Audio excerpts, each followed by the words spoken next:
Welcome to Walker Talks. I'm Lacey Smith with the Walker County Chamber of Commerce, where we are connecting the chamber to our community. I'm joined today by Pastor Ashley Mew from the Gordon Lake Wesleyan Church, and also Evitte Parrish. Evitte wears many hats in our community today. He is here as a small business owner and member of our board of directors. So welcome to you both.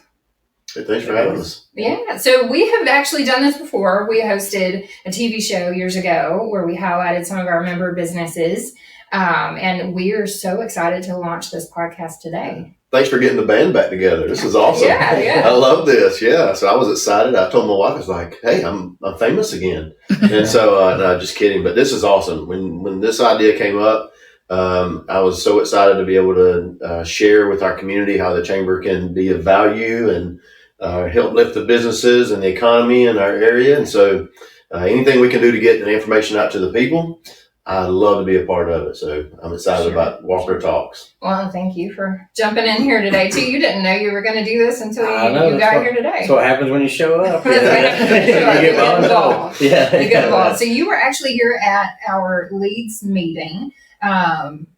For those who may be listening, trying to get involved and maybe spread the word about their business here in Walker County. Talk a little bit about how the Leads groups have been helpful for you. Okay, so we have a self-storage business and some commercial rental property that we have joined the chamber to advertise. And so the Leads group are great because our properties are in Lafayette and Chickamauga and Rossville. And so today we're at the Chickamauga Leads group, and so I'm able to tell the group, "Hey guys, I've got this piece of property, and it's for lease." And so they're able to brainstorm ideas with me on people who might want to lease it, and then they're referring people to us for our self storage, and it kind of reciprocates because we're at Evitte today, and a lot of my people who would rent from me are going to need their services as well for internet. So.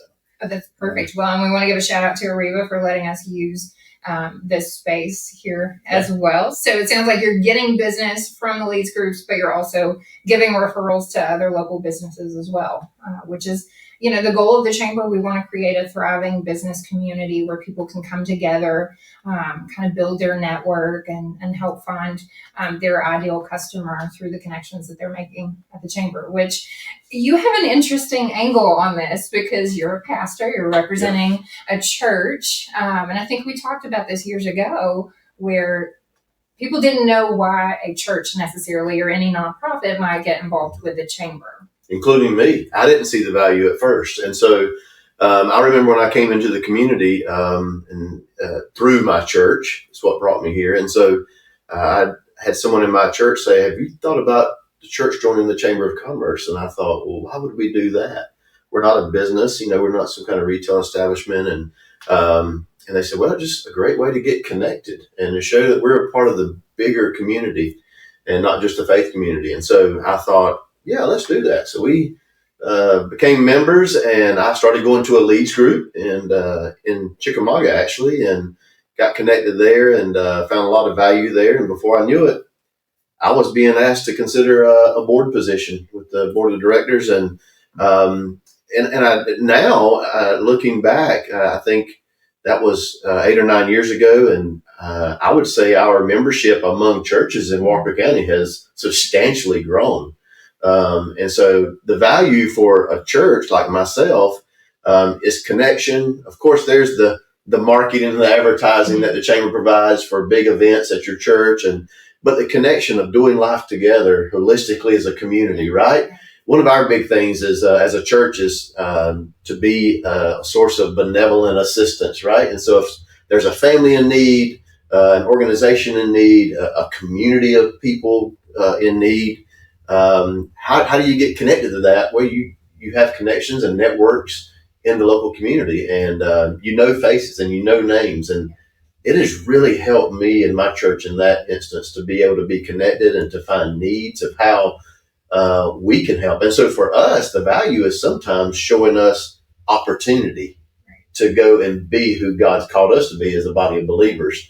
And those opportunities may not have happened if I hadn't had connection and relationship through the Chamber of Commerce.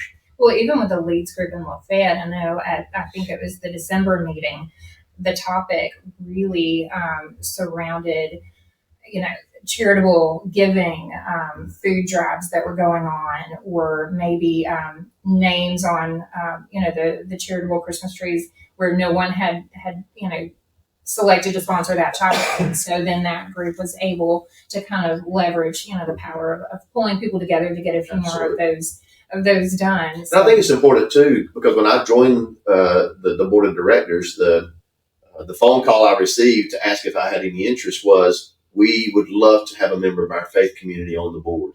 And that speaks a lot about the Chamber of Commerce and the community, because not only do we want to be a part of the community as the churches, but the community wants us. Yes. And that is huge. And so you love to see that reciprocated and that buy-in. So it's really awesome. We love to have everybody represented at the Chamber of Commerce. Everybody, deserves a seat at the table. So we love to have faith-based members. We have, industrial manufacturing members. We have ex officio members representing our city and county partners. And so that's very important to us, small business owners too. But really, it's, we affectionately like to call you Preacher Man, but we like to have a pastor there for all of the luncheons. So when we have an invocation, we already know who we're going to. For sure. Well, you've got me and you got Evitte, so it balances out.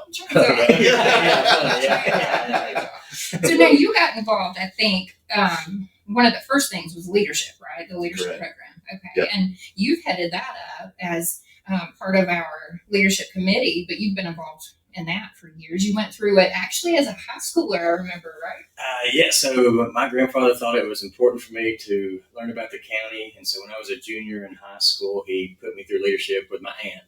And honestly, I probably would not be nearly as involved in our community if he had not, just because it introduced me to the people. It showed me how our large county is really not that large as far as we can, we're all family, really. I mean, it's a community, a tight-knit community. And so it was very valuable enough where I've seen both of my kids through it now. So as juniors in high school, but, and I went through it again when I started working at the bank. I went through it as an adult, and you make lasting friendships. I was in banking, so it was really good for, I met some realtors. I met some different other people who have helped me in my career. And now with the program now, it keeps getting better. And thanks to Susan Tankersley, she's, she's our patron on this. Yes, She's and volunteer. She's our leader.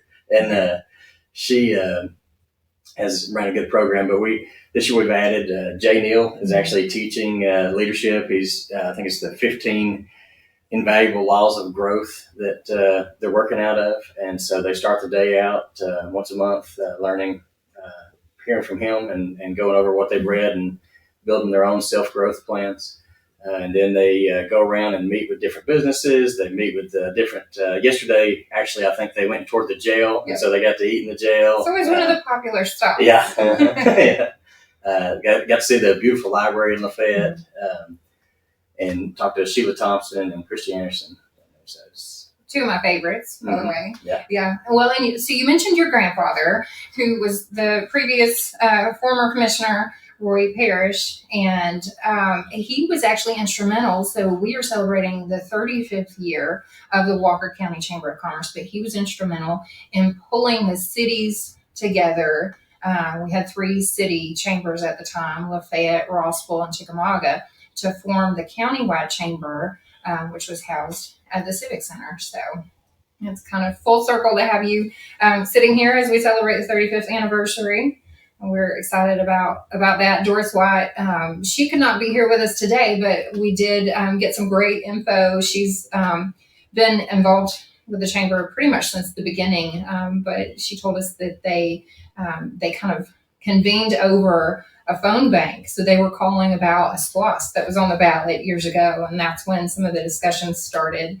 The interesting thing, and I think people really don't understand, that the county and the chamber are completely separate. So the Walker County Chamber of Commerce is a 501c6 nonprofit organization. It's a professional organization, just like your other civic clubs may have a membership, like your Lions Club, your Rotary. I'm not sure their exact tax status, but So we are funded by member businesses who pay into the Chamber of Commerce. And through that, we're fortunate to have, I'm the full-time staff member, but we have a board of directors. And so I am not a county employee. We work great with the county and all of our city partners. But I just think that's important to note too, that we are a completely independent, standalone nonprofit organization to advocate for local business and try to build a strong economy here in Walker County.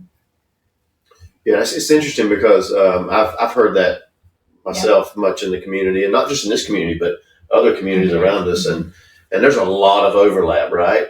Every day, and but the partnership that we have with municipalities and the county is what helps us be such a success.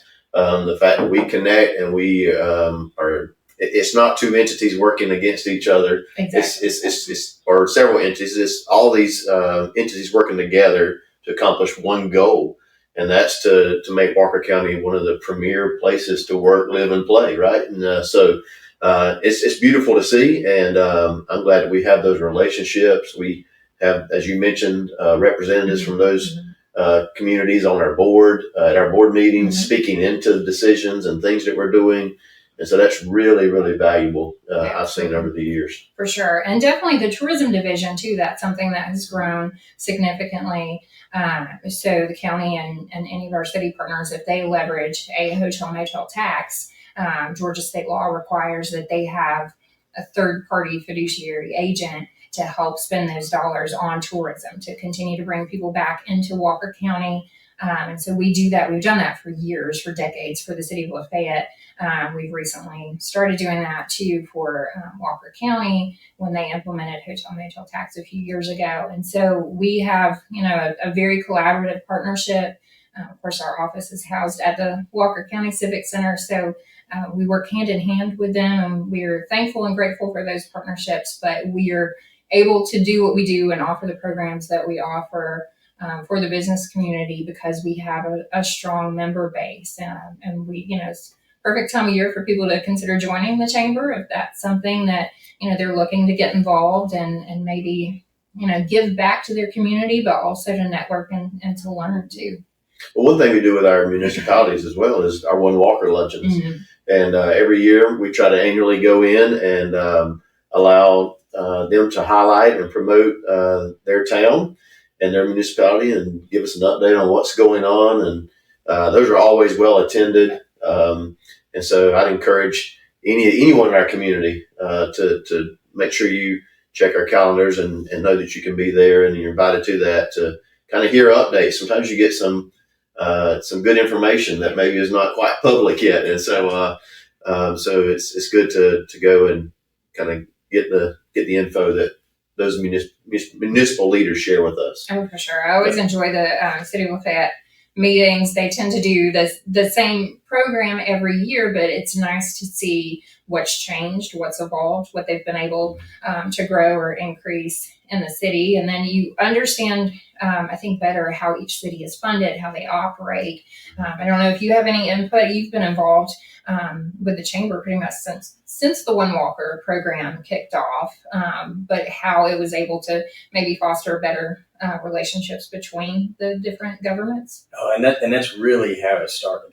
So me and Chris Davis, Councilman Lafayette, and we're both on the board then, and there was always just kind of a separation between the cities and the north and the south of the county and everything, and so we wanted to bridge the gap there, and just so we found a way to do One Walker. At first, it started out as just the government officials that would get together and just get to know each other, and we'd share information, share what's going on in our cities with each other. Well, then it was like, well, hey, let's get this out to the community. Let's everybody wants to know this information. So we started having the luncheons in each city, and it's been great. Like, I love going to the other cities' luncheons and learning what they're doing. I mean, like, that's a good idea. We need to do that.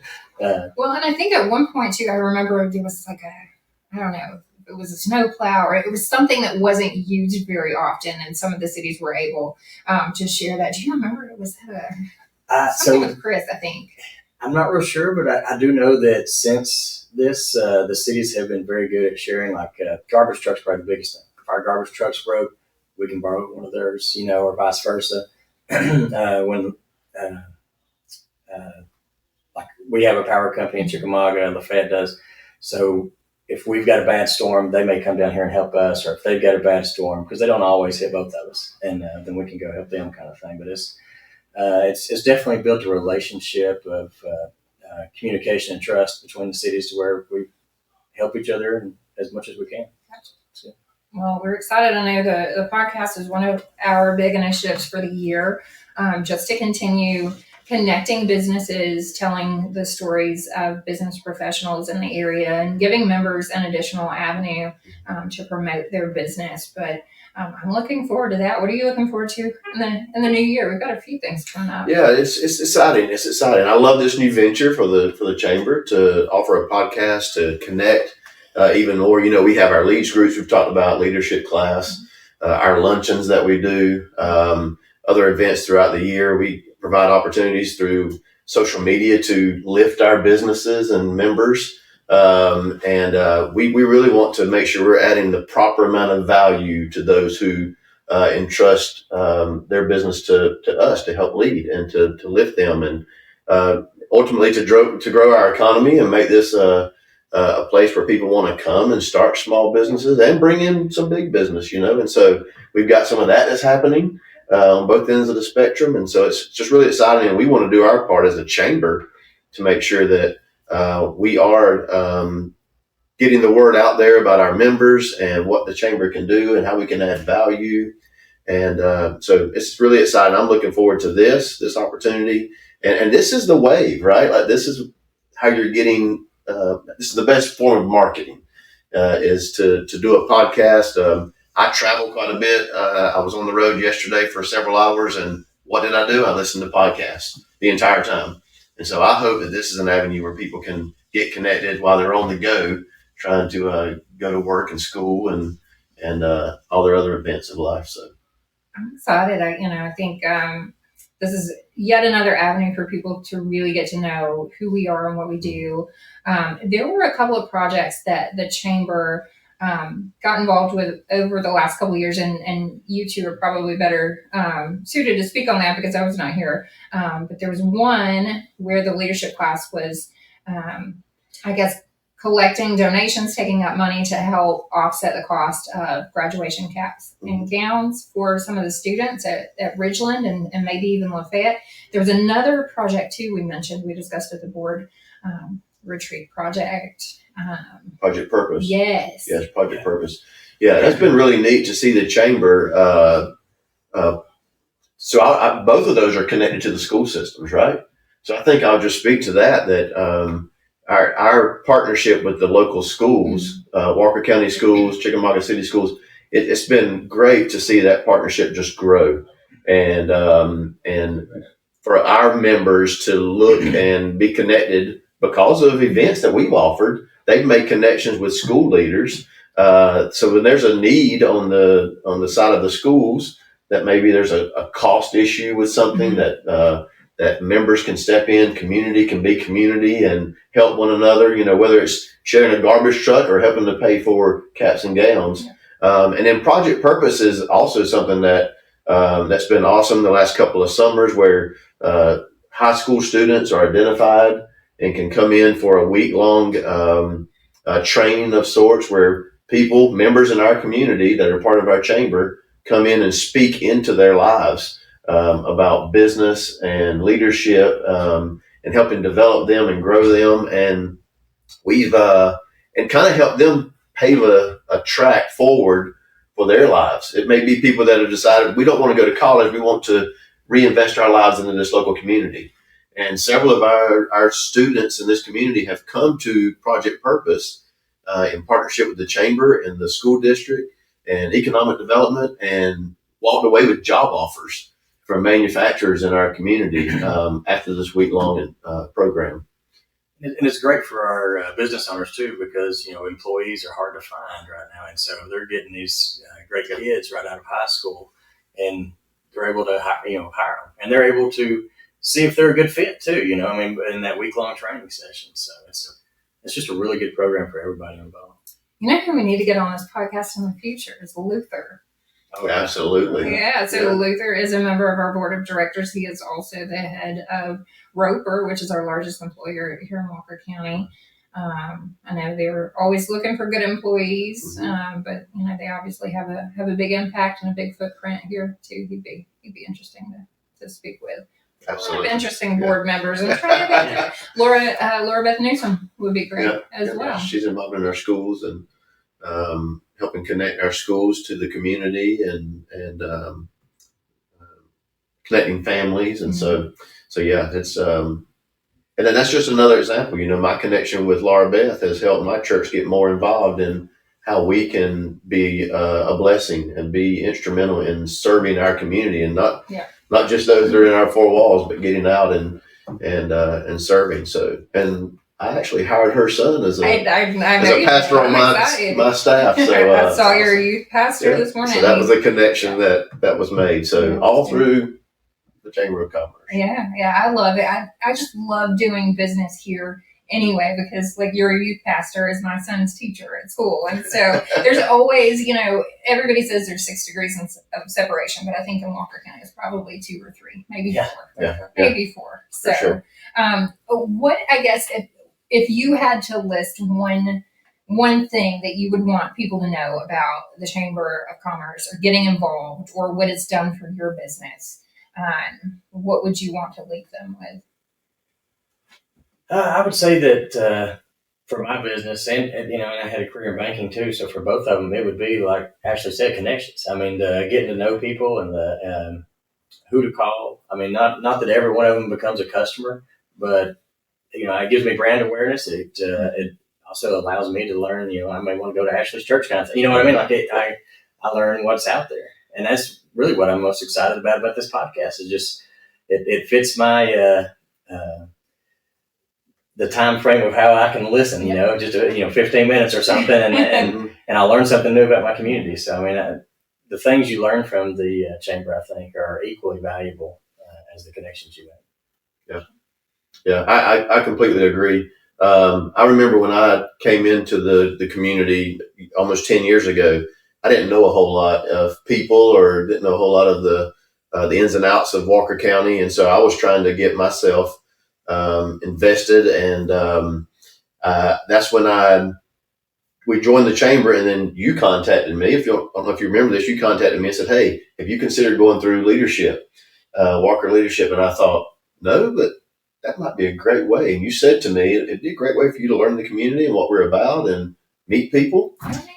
Yeah. I don't remember that. No, but we've always called you Preacher Man. So I remember Alicia calling you that years ago, and it just kind of stuck. So. Yeah. So I did. I went through leadership and made a lot of friendships, like you mentioned, and had no idea that Walker County was so involved in so many different aspects of business and agriculture. And so yeah, that's really helped me tremendously. And so I would encourage anybody, you think you might be connected and you think you might know a lot, but the chamber can help you go a whole lot deeper. And as I often say from the pulpit, it's not a matter of affording to do it. You can't afford not to do it. Yeah. And so I think it's a wise investment for any business owner, any organization to be a part and show that you have more buy-in into the community as well. Now, is that how you and Josh Edwards got to know each other? No, I've known Josh a long time. Okay. And he and I go back. We talked this week, as a matter of fact.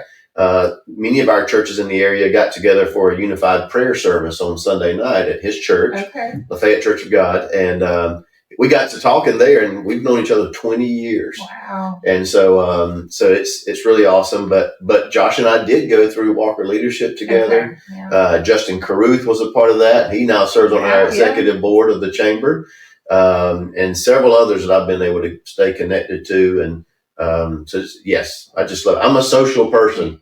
Never would have guessed. And so I love that. And, you know, being a pastor aside, I love to interact with people and do life with people. And so this is just another avenue for me to stay connected and meet wonderful people like Evitte. Yeah. I gave him a hard time earlier, so I got to butter him up. Well, I appreciate you both for joining us for this initial podcast. We spent a lot of time talking about kind of the history of the chamber and the benefits of membership.